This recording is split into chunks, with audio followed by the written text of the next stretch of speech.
बिस्मिल्लाहिर्रहमानिर्रहीम। अस्सलाम वालेकुम।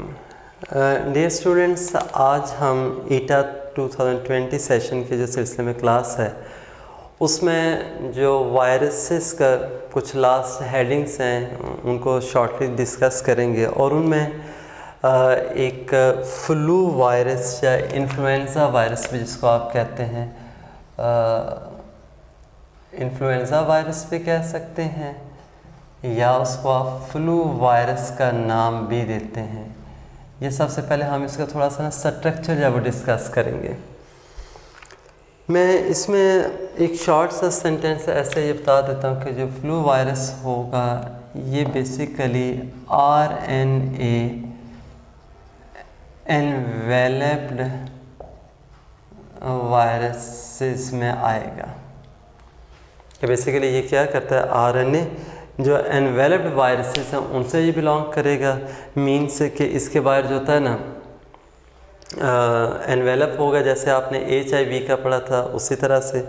और वो जो एनवेलप होता है वो कहाँ से लिया जाएगा, बेसिकली जो होस्ट मेम्ब्रेन होती है, यानी जब ड्यूरिंग रिलीज़ या एस्केप जो फेज़ होती है ना लास्ट वाली, उसके दौरान क्या करता है कि वो वायरस जब अपने एनवेलप जब वो लेगा होस्ट मेम्ब्रेन के से और उसके बाद वहाँ से एस्केप कर जाता है। तो ये भी तकरीबन वही चीज़ है।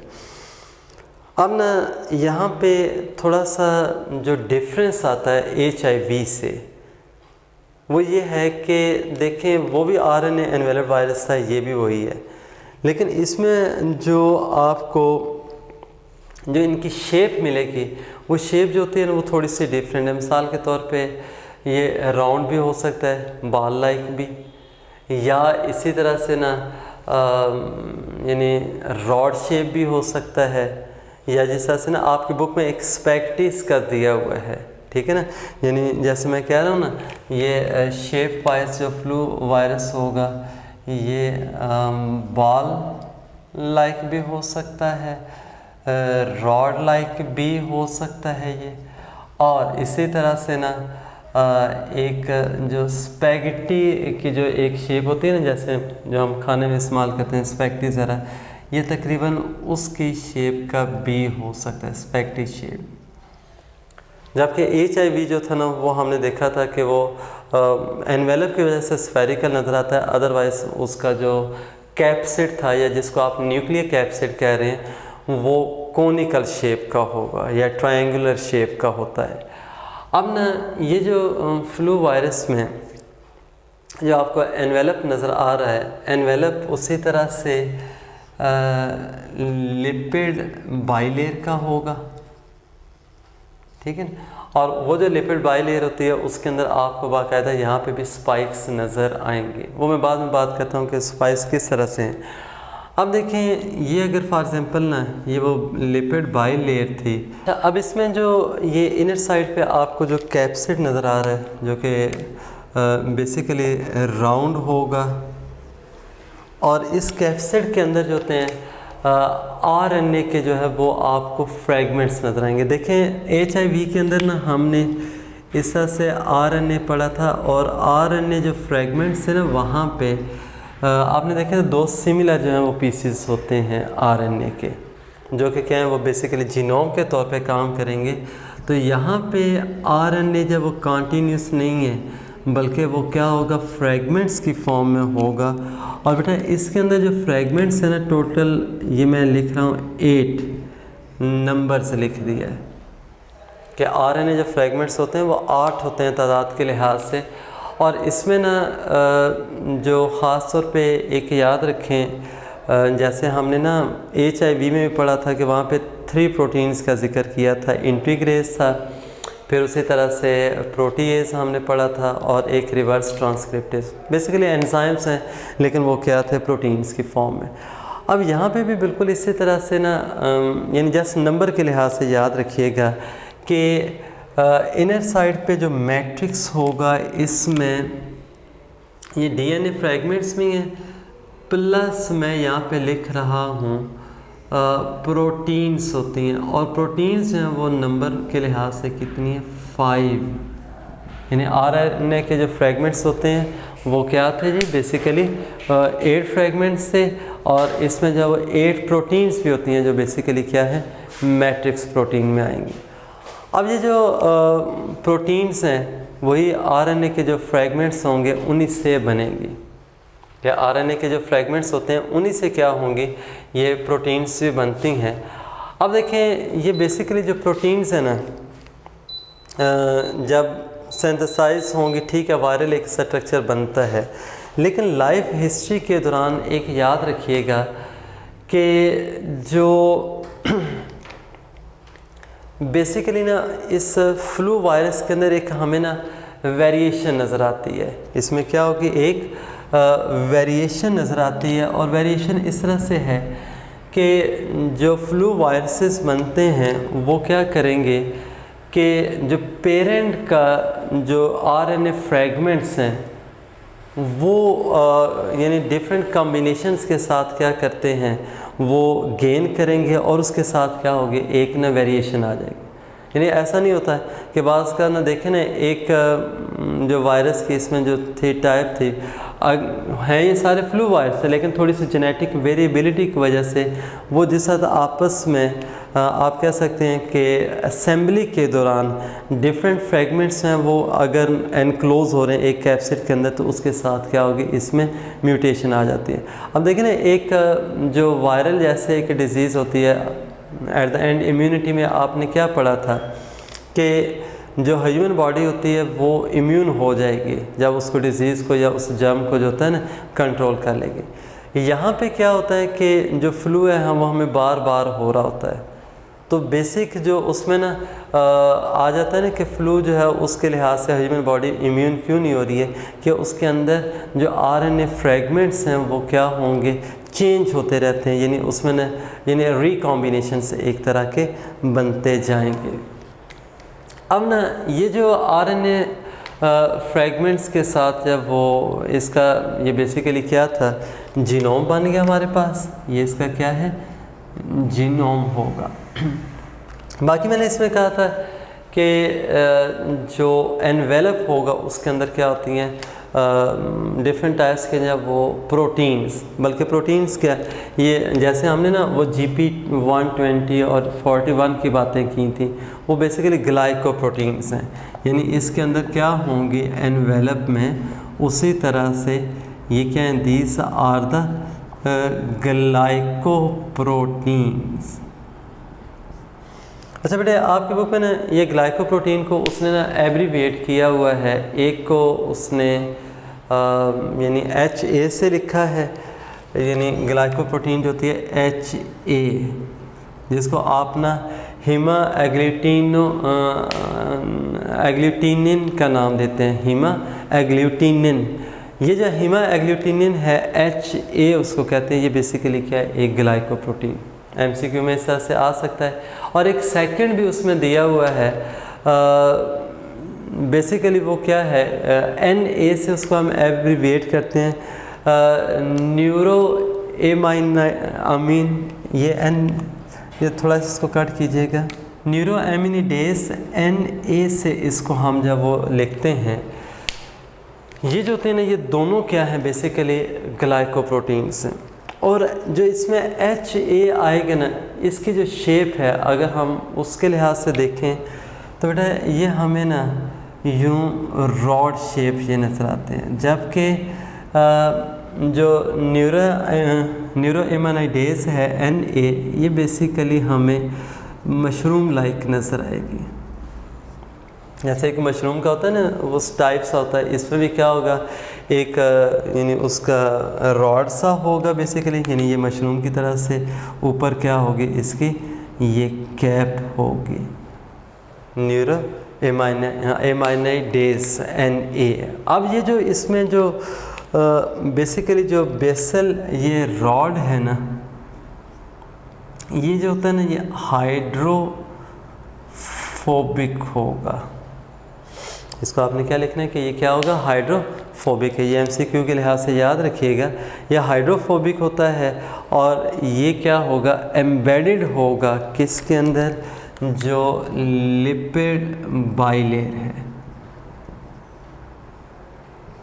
क्या होगी, जो लिपिड बाइलेयर होती है उसके अंदर क्या होगा, ये आपको एम्बेडेड फॉर्म में मिलेगा। अब देखिए ये जो इस तरह से हमारे पास ना, ये इसका जो एनवेलप है उसमें ये जो जैसे HA और NA दोनों ग्लाइकोप्रोटीन्स की बात कर रहे हैं, ये एक तरह के आप कह सकते हैं हेल्प कर रहे होते हैं इन्फेक्शन प्रोसेस में। मिसाल के तौर पे देखें ना, जैसा से आपने एक पढ़ा था अटैचमेंट में जो होते हैं ना CD4 रिसेप्टर के साथ वो जो स्पाइक्स थी वो यानी पहले अटैचमेंट और फिर क्या था उसमें फ्यूजन में हेल्प करती हैं। तो बिल्कुल उसी तरह से क्या होगा, ये ग्लाइकोप्रोटीन्स जो होती हैं ना, ये बेसिकली उसमें इन्फेक्शन प्रोसेस में अटैच होने में हेल्प करेंगी।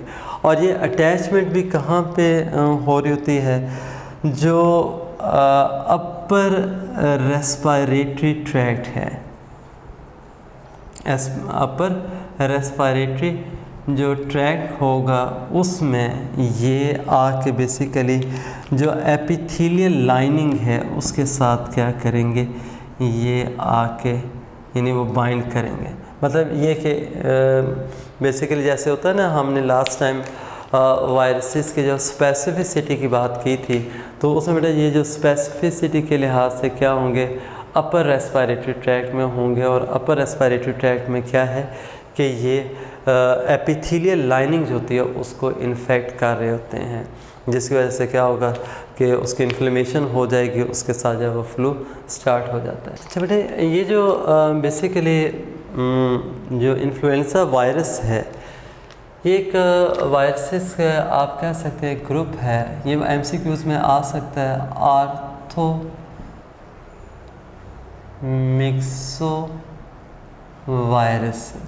आर्थोमिक्सोवायरसेस बेसिकली क्या है, ये वो ग्रुप है जिसके साथ क्या करेगा, ये बिलोंग करेगा। और हाँ, एक पॉइंट इसमें ये भी याद रखिएगा कि ये जो इसमें RNA यानी जो जीनोम के तौर पे काम करता है, ये बेसिकली हम कहते हैं कि it acts as template for messenger RNA। जैसे हमने कहा ना कि इस यानी RNA जो जीनोम है उससे हम प्रोटीन्स हैं, 5 डिफरेंट टाइप्स के प्रोटीन्स बना सकते हैं। और हाँ, उसमें भी एक पॉइंट इम्पॉर्टेंट कि हर एक जो फ्रेगमेंट होगा ना उससे हम डिफरेंट टाइप्स के मैसेंजर RNAs और डिफरेंट टाइप्स के क्या करते हैं, प्रोटीन्स बनाते हैं। तो ये भी उसमें ध्यान में रखिएगा कि तमाम फ्रेगमेंट्स होते हैं वो एक जैसे नहीं है। जबकि हमने वहाँ पे वायरसेस के अंदर जब था वो जो था ना HIV में कहा था कि दोनों जो स्ट्रैंड्स होते हैं वहाँ पे वो क्या थे, सिमिलर थे। यहाँ पे ये डिफरेंट हैं और हर एक के ऊपर जो सीक्वेंस होगा, जो इंफॉर्मेशन होती है वो क्या होगी, डिफरेंट होगी। ये बेसिकली था आपके ना यहाँ पे जो सिलेबस में इंक्लूडेड है, फ्लू वायरस, इन्फ्लुएंजा वायरस। तो ये MCQ के लिहाज से ये आपने पॉइंट इसके जहन में रखने हैं।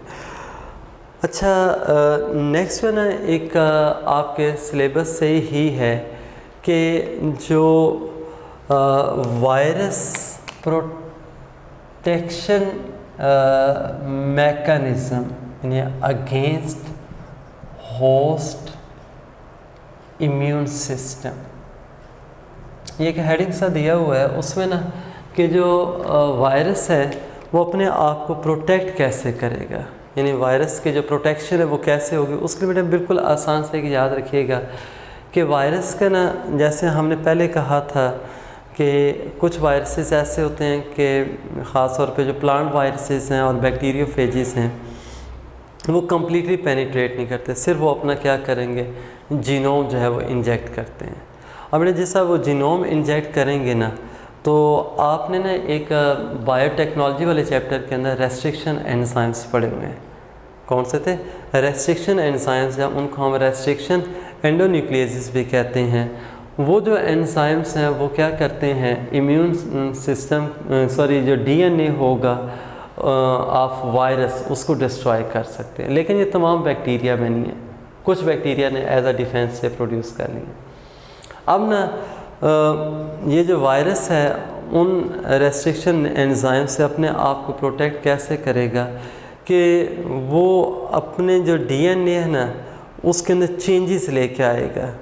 यानी वो जैसा से एक होस्ट डीएनए के साथ जाके इनकॉर्पोरेट हो जाता है, इंटीग्रेट कर जाएगा ना, अब उसका पार्ट बन जाएगा तो उसके ऊपर क्या है जो होस्ट ये एंजाइम्स हैं अटैक नहीं करेंगे। तो कहने का मतलब ये है कि जो सबसे पहले क्या होगा कि जो वायरल डीएनए है when it becomes a part of host DNA, यानी जिसको आप प्रो वायरस कहते हैं, तो उस लिहाज से क्या होगा, ये प्रोटेक्टेड रहता है। सेकंड, जैसे एनिमल वायरसेस थे वो कम्प्लीटली एंटर हो रहे थे, बेजस बॉडी के अंदर कम्प्लीटली एंटर होंगे। अब वहाँ पे ना एक ख़ास तौर पे जो सेल्स होते हैं जिनको आप क्या नाम देते हैं, फैगोसाइट्स का, ये आपने इम्यूनिटी वाले चैप्टर में पढ़े हुए हैं। और ये जो फैगोसाइट्स हैं ये कोई भी फॉरेन पार्टिकल होगा उसको ये क्या करते हैं, एनगल्फ कर लेते हैं। अब जैसे ये उसको एनगल्फ कर लेंगे ना, तो एनगल्फिंग जो होती है वो किस बेस पे होती है कि जो बेसिकली आपने पढ़े हुए थे एंटीजेंस या डिफरेंट प्रोटीन्स और ग्लाइकोप्रोटीन की बेस पे। तो होता ये है ये फैगोसाइट से वायरस प्रोटेक्टेड इस तरह से रहेगा कि जो वायरस के बाहर ना एक यानी जो कैप्सूल सा था, यानी जो वायरल कैप्सूल है या जो उसके बाहर ना एनवेलप जिसको हम कह रहे हैं, या फिर वायरस के जो प्रोटीन्स होती हैं, और प्रोटीन्स के अलावा ना ये यानी फाइब्रिन एक प्रोटीन है जो बेसिकली क्या कर रही होती है, उसके गिर्द एक कोटिंग या कवरिंग से बना रही होती है। ये ऐसी होंगी कि नेचर वाइज कि they are not detected by phagocytes, या तो डिटेक्ट नहीं होती हैं। और आपकी बुक में जो उसने दिया हुआ है ना कि जो फैगोसाइट्स है ना वो क्या करता है, वो एंटीजन के साथ है ना वो जैसा एक आप कह सकते हैं वो बाइंड करेगा, यानी वो जो कम्प्लेक्सेस ज़रा बनते हैं तो ये प्रोटीन्स जो होती हैं ना वो फिर बाइंड नहीं करेंगी इम्यून सिस्टम के जो कंपोनेंट्स या फैगोसाइट, जब बाइंड नहीं करेंगी तो वो उस तरह से एनगल्फ नहीं होंगी, तो मतलब क्या वो प्रोटेक्टेड रहती है। कहने का मतलब ये है कि जो वायरल प्रोटीन्स हैं, फाइब्रिन जो कोट वगैरह होगा या कैप्सूल वगैरह है, वो फैगोसाइट के साथ हैं वो उस तरह से बाइंड नहीं करते हैं। जब बाइंड नहीं करेंगी तो फैगोसाइट्स होते हैं उनको एनगल्फ नहीं करते। एक तो ये हो जाता है। सेकंड ना मैं इस तरह से कह देता हूँ कि जैसे हम एनवेलप्ड वायरसेस में कहते हैं ना कि जो एनवेलप है उसके अंदर क्या था, बेसिकली जो एनवेलप आ रहा है वो होस्ट का ही है। देखें ना HIV की अगर मैं बात करूं तो HIV के बाद जो एनवेलप होता है उसने कहाँ लिया है, हमारी ही बॉडी के हेल्पर T सेल से, हमारी बॉडी के क्या है हेल्पर T सेल से उसने लिया है एक यानी कोट या वो जो था एनवेलप। अब उस एनवेलप के अंदर जो भी प्रोटीन्स होंगी वो हमारी बॉडी की हैं, ठीक है, वो हमारी बॉडी की प्रोटीन्स हैं। इसलिए फिर क्या होगा, जैसा वो HIV जो है ना जब हमारे ब्लड के अंदर वो मूव कर रहा होता है, साथ साथ क्या है वो इम्यून सिस्टम के जो सेल्स हैं फैगोसाइट्स वो भी होते हैं। अब वो उसको आइडेंटिफाई क्यों नहीं कर रहे हैं, वो उसको एनगल्फ क्यों नहीं कर रहे हैं कि उसके जो प्रोटीन्स हैं जो एनवेलप में हैं वो हमारी बॉडी प्रोटीन्स हैं, और हमारे इम्यून सिस्टम के सेल्स कभी भी अपनी बॉडी प्रोटीन के अगेंस्ट है वो इन्वेजन नहीं करेंगे। तो मतलब ये है कि अपने आप को होस्ट प्रोटीन के साथ जो होता है वायरसेस कवर कर लेते हैं तभी ये प्रोटेक्ट। फिर तीसरा जो आपके सिलेबस के लिहाज से उसने एक मैकेनिज़्म दिया हुआ है ना जो DNA में चेंजेस, एक तो हमने कहा था वो प्रो वायरस के तौर पे होगा, अगर नहीं भी प्रो वायरस के तौर पे होता है इसको एक हम नाम देते हैं इंट्राजीनिक वेरिएशन कह लें, क्या होता है जी, या म्यूटेशंस इसको कह दो या सिंपली इंट्राजीनिक वेरिएशंस होंगी। इन वेरिएशंस के यानी वो म्यूटेशंस जिनको आप कहते हैं, उनके थ्रू भी क्या होगा कि वो अपने आप को प्रोटेक्ट कर लेता है किससे, डिफेंस सिस्टम से। तो कहने का मतलब ये कि ये सारे वो पॉइंट्स है जिनके थ्रू क्या होगा कि एक वायरस होता है वो बॉडी के अंदर मौजूद भी रहता है, लेकिन जो डिफेंस सिस्टम होगा उसके अगेंस्ट कोई एक्टिविटी शो नहीं करता। अच्छा बेटे, इसके बाद ना बहुत आसान सा है, मैं अभी कोशिश करता हूँ एक ही दफ़ा उसमें ना ये कुछ डिजीज़ हैं आपके सिलेबस में, तो उनको हम क्लियर अभी कवर कर लें लास्ट के ऊपर ना।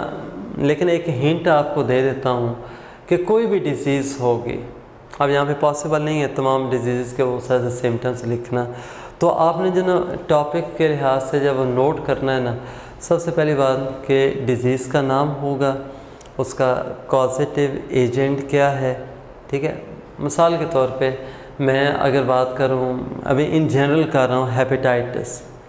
हेपेटाइटिस जो है ना जैसा नाम से ही ज़ाहिर है, यहाँ पे ये देखें मैं इस तरह से लिख रहा हूँ, ये हेपेटाइटिस यानी बेसिकली हेपेटाइटिस जो होता है ना, ये हम कहते हैं कि it is an inflammation of liver, कि जो लिवर की इन्फ्लेमेशन होगी उसको हम क्या हेपेटाइटिस का नाम देते हैं। अब ये जो लिवर की इन्फ्लेमेशन है बेसिकली वायरसेस की वजह से हो रही है, लेकिन वायरसेस की भी इसमें वेराइटीज़ हैं। अब ना उसमें देखें जो वायरसेस की, जैसा से मैंने वैरायटी की बात की ना, आपके सिलेबस में ना वो हेपेटाइटिस के उसने 3 टाइप्स को जब वो इसमें मेंशन किया है। एक इसमें हेपेटाइटिस ए है, ठीक है, हेपेटाइटिस बी है। चलिए पहले हम उसी तरह से लिख लेते हैं, हेपेटाइटिस ए, फिर उसके बाद क्या है जी हेपेटाइटिस ये बी, और हेपेटाइटिस ये सी। ये 3 जो है ना हेपेटाइटिस की टाइप्स हैं वो आपकी बुक के अंदर मेंशन है। अब देखें ये तीनों जो है ना बेसिकली इन्फ्लेमेशन ऑफ लिवर में आती हैं, लेकिन इन तीनों के लिए जो वायरसेस हैं बहुत आसान सा, इसको हम HAV से लिख देंगे, इसको HBV से लिखेंगे और इसको HCV से, यानी हेपेटाइटिस ए वायरस है, बी वायरस है, सी। एक तो आपने ये याद रखना है। सेकेंडली इसमें बेटा आप ना ये भी जहन में रखिएगा कि जो ट्रांसमिशन है वो कैसे होती है।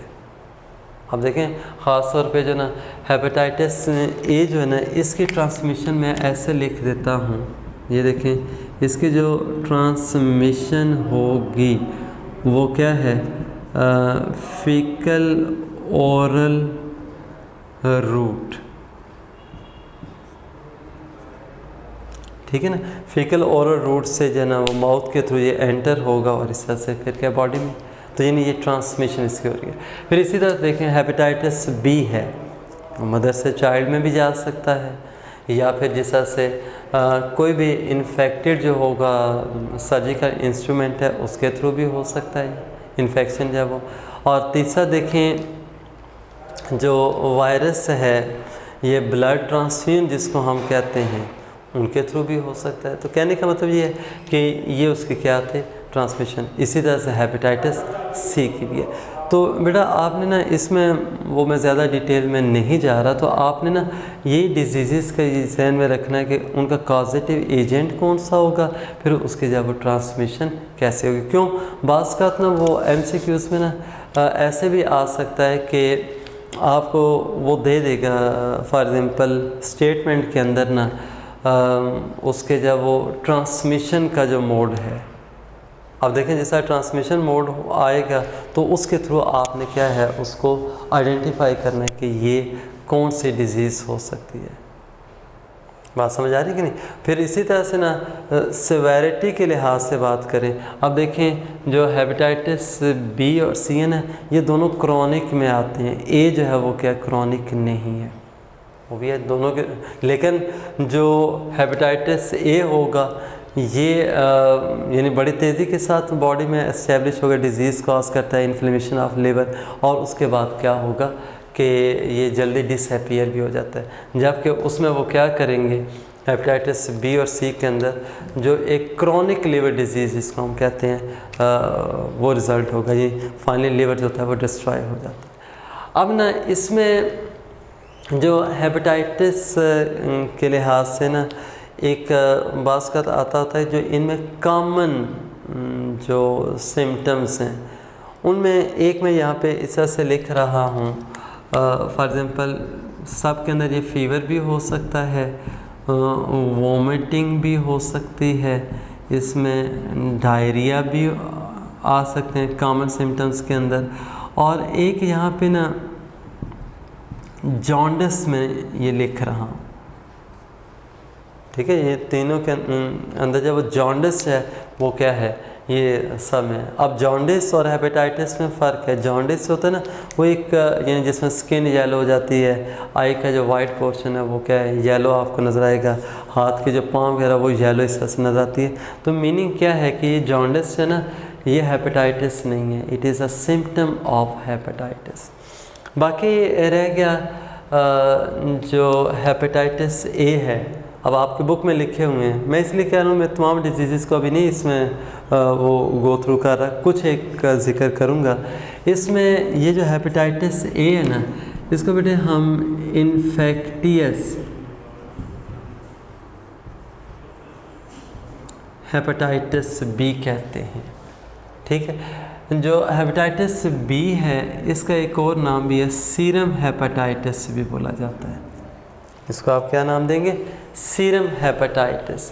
और इसी तरह से जो हेपेटाइटिस सी है इसको हम नॉन ए नॉन बी कह सकते हैं। यानी हेपेटाइटिस सी जिसका डिस्कवर हुआ था ना, तो इसके जो सिम्टम्स थे वो ठीक है सीवियर थे, लेकिन ये डिफरेंट था किसी ए और बी से, तो इसलिए नॉन ए नॉन बी भी कहा। अब देखें ये भी आपके MCQs में आ सकते हैं। होपफुली यहाँ तक ये बातें सारी जो क्लियर हो जाएंगी।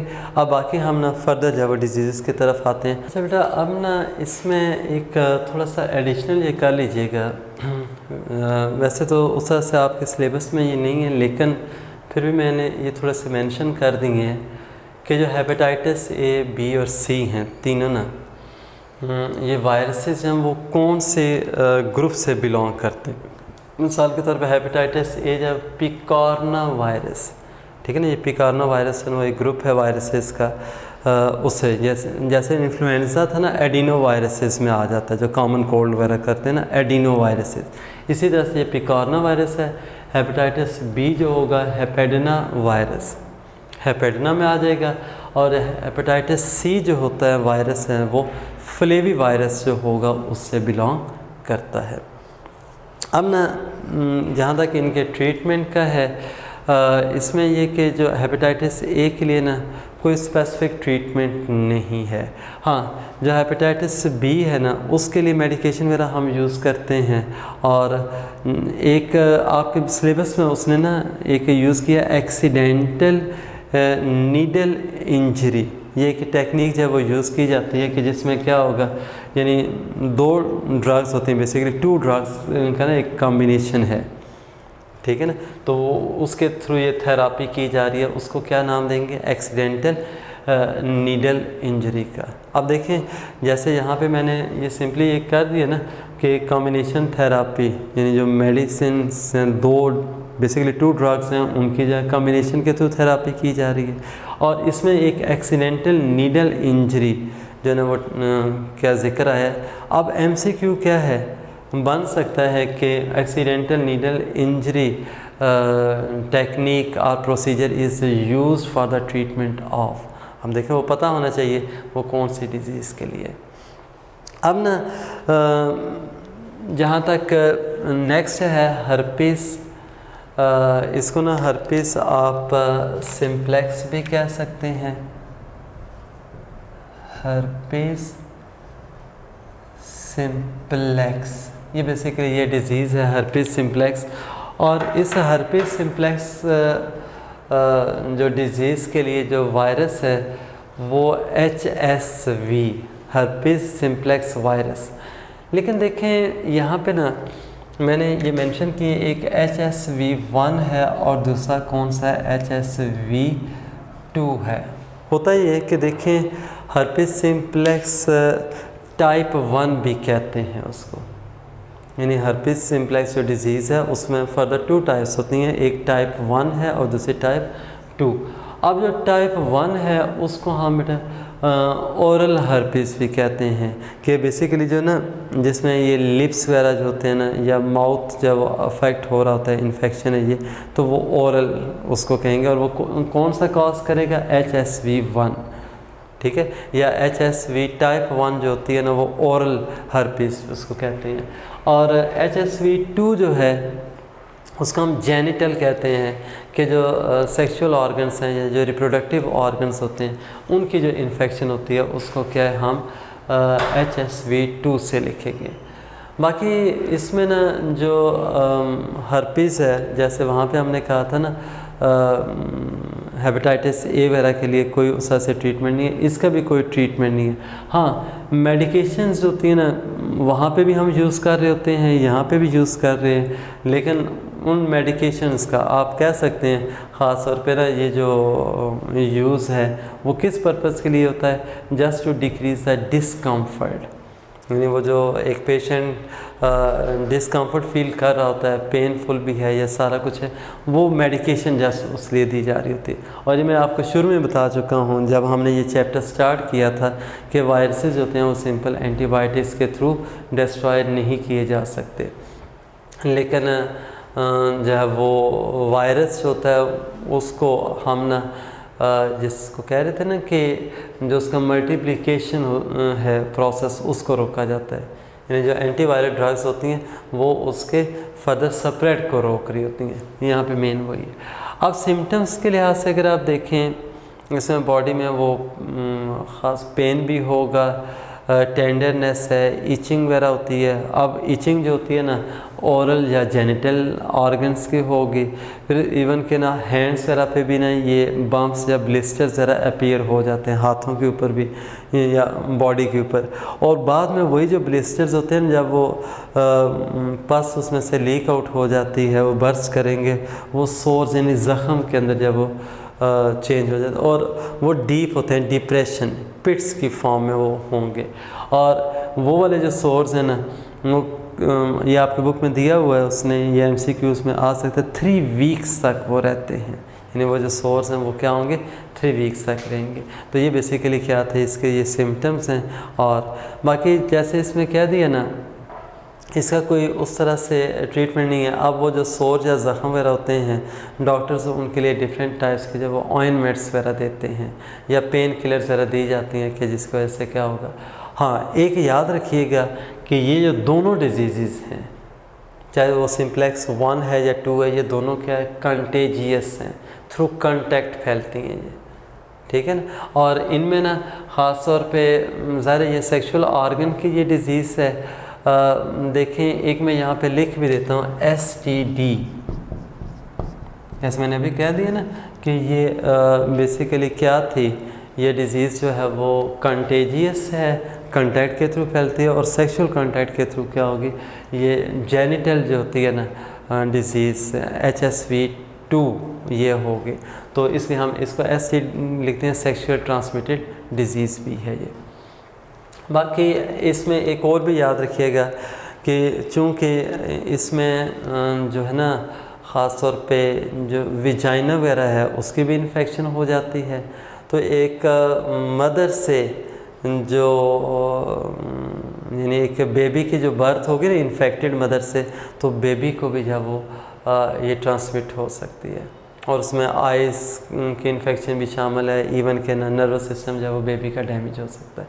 यानी हम ये कह सकते हैं कि ड्यूरिंग बर्थ प्रोसेस क्या होगा, इन्फेक्टेड विजाइना से बेबी जो वो इन्फेक्ट हो जाएगा। अब ना इसके बाद नेक्स्ट आ जाता है पोलियो, यानी जो डिज़ीज़ ही है पोलियो, ये बेसिकली क्या है एंटीरो वायरस में आते हैं। ये किस में आएगा, एंटीरो वायरस के अंदर आएगा। और ये भी क्या है हाईली इन्फेक्टियस डिज़ीज़ है, लेकिन किसकी है, चिल्ड्रन की है।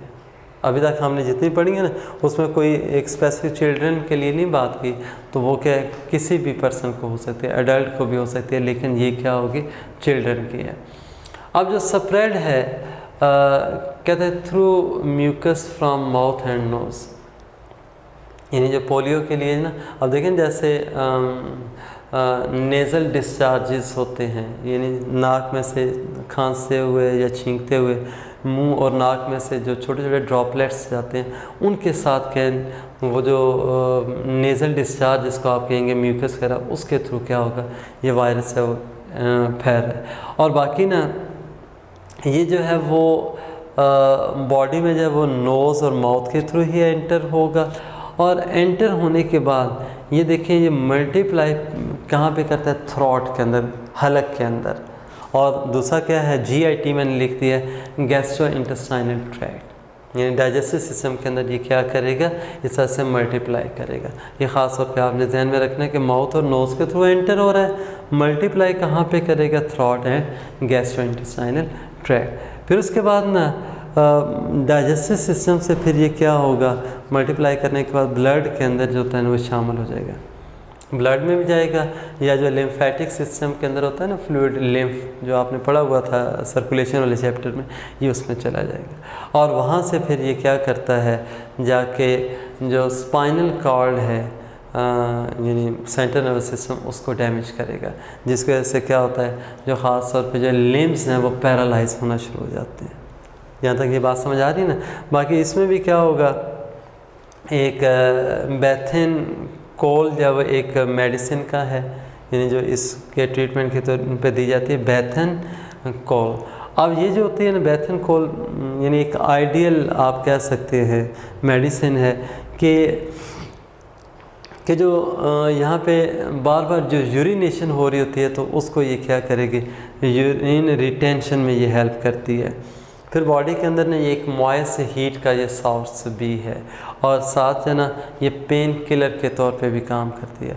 और एक आखिरी बात इसमें बड़ी इंपॉर्टेंट याद रखिएगा कि इस डिज़ीज़ के अंदर ना यानी पोलियो के अंदर कोई नारकोटिक जो ड्रग्स वगैरह होती हैं ना वो नहीं दी जाती।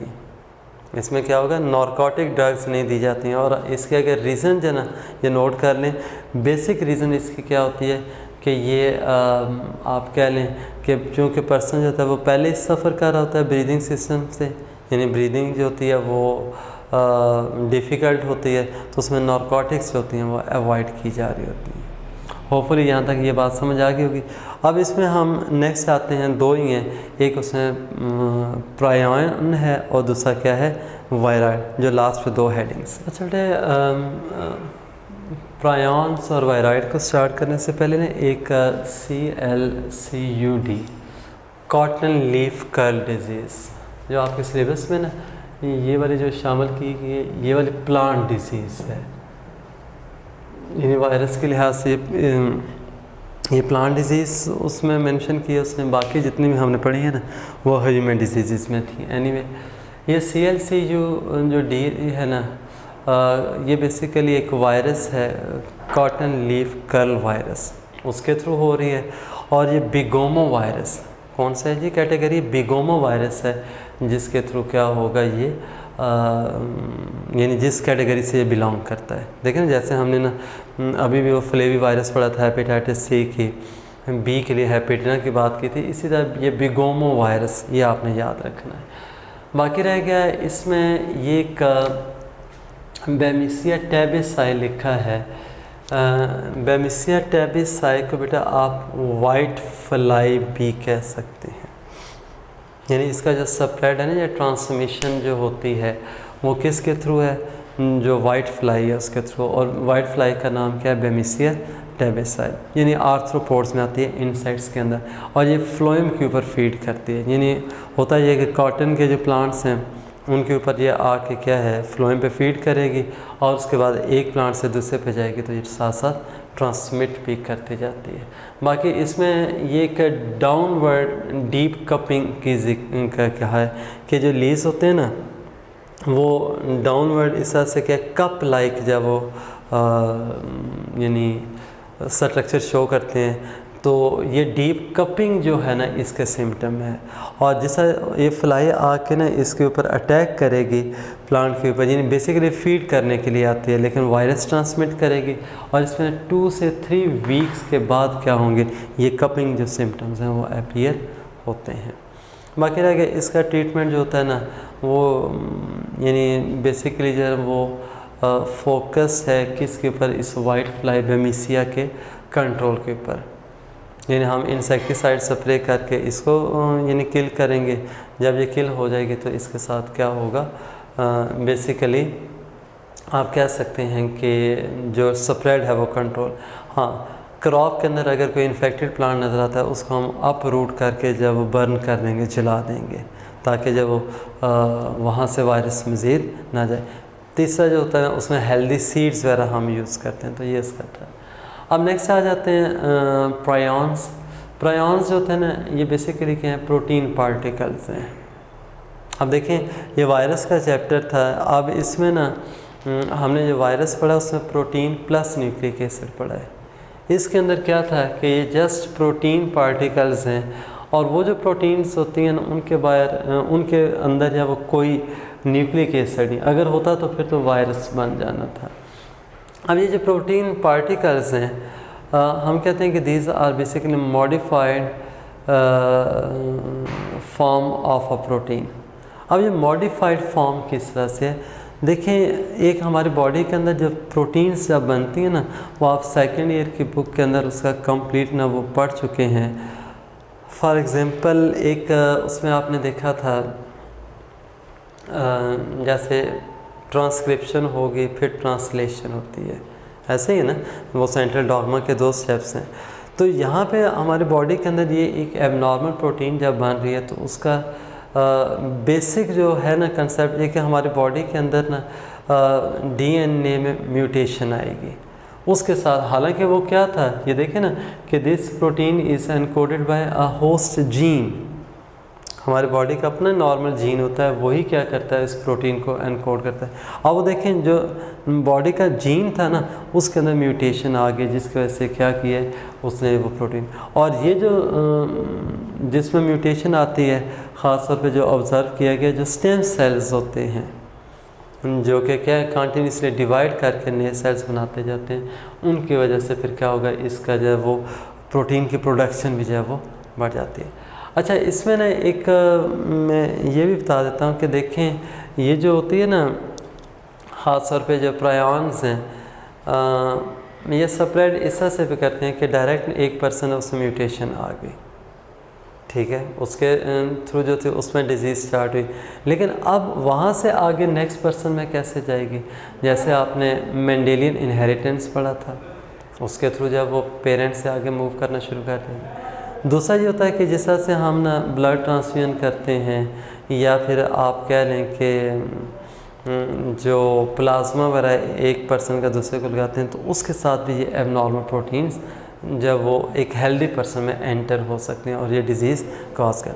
और ये जो प्रोटीन्स होती हैं ना ये ज़्यादातर जो होता है ना, जैसे मैंने कहा ना ये ट्रांसमिसिबल है कि एक से दूसरे में ट्रांसफ़र कर सकते हैं हम इनको या हो जाती हैं।